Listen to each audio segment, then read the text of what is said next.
Kathryn Barnard. And I'm Andrew Fleniken. Welcome back to this week's Rundown.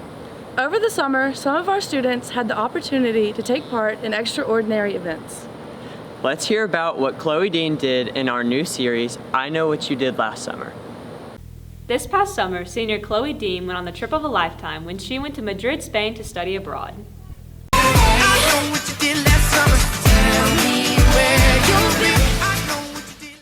When I first met the other 20 students in New York, I felt a little out of place, but I knew as soon as I met all of them that it was going to be such an amazing trip. And the teachers, they're from America, but they're fluent in Spanish as well. I just knew they were going to be such amazing people. When we got there, we stayed in the heart of Madrid at the biggest and most prestigious university in all of the Spanish-speaking countries. The usual day, we would wake up, eat breakfast, and then we would go on our excursion for the day, and that could be anywhere between going to one of the big museums in Madrid to all the way to going on a bus for 2.5 hours and going to a new city.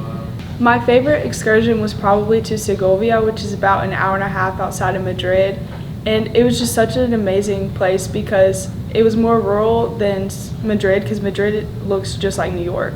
So it was really cool to see a different side of Spain. In Segovia, there's also the Roman aqueduct, which is really cool, and it goes all the way through the city, and it's 2,000 years old, and they've been able to preserve it, which is really cool. The worst part of the trip was probably that it was only 10 days long. I could have been there for months. I wish I could have been there longer because I made so many amazing friends. I definitely see myself going back to Spain or another Spanish-speaking country soon, because after going on that trip and just speaking Spanish for the most of the time and just meeting so many amazing people, I realized that I definitely want to major in Spanish and continue what I love to do, which is speak Spanish.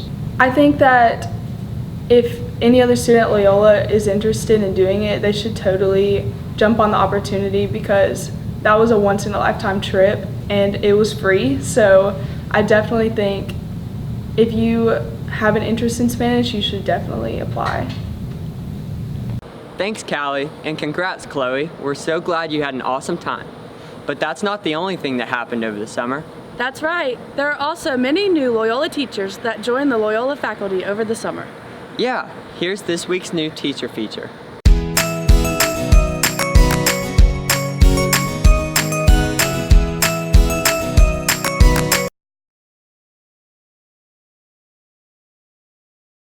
It's indescribable.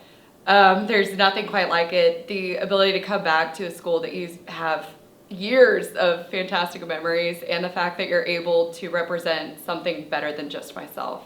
That you can help the future flyers go on further with their lives and achieve their goals. The cafeteria is in a completely different building. That's one of them. The library, the room I'm currently in, used to be a computer lab. There's no computer labs, I think, left at this school. Students have iPads. I was never here for an iPad. I think the iPhone had just started coming out in mainstream about my junior year. Let's see, what else?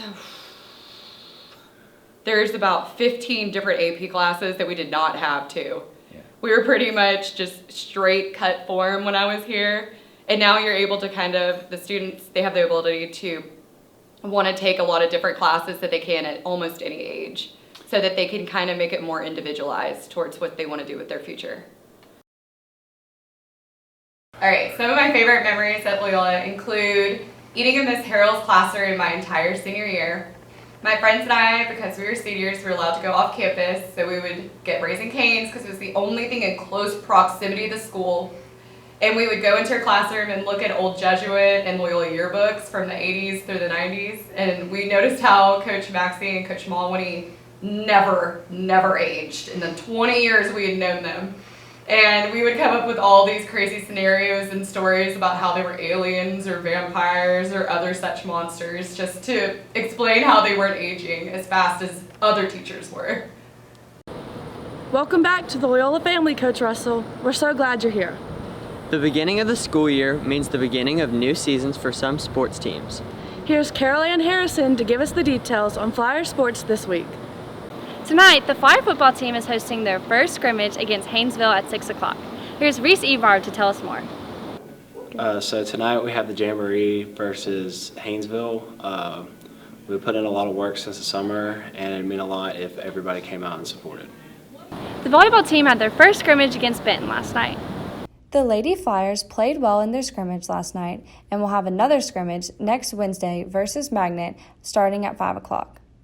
The first real game of the season will be Tuesday, September 3rd at Magnet starting at 5 o'clock.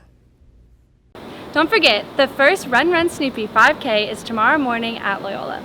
That's all for sports. See you next time. Thanks, Carol Ann, and good luck to all of our sports teams.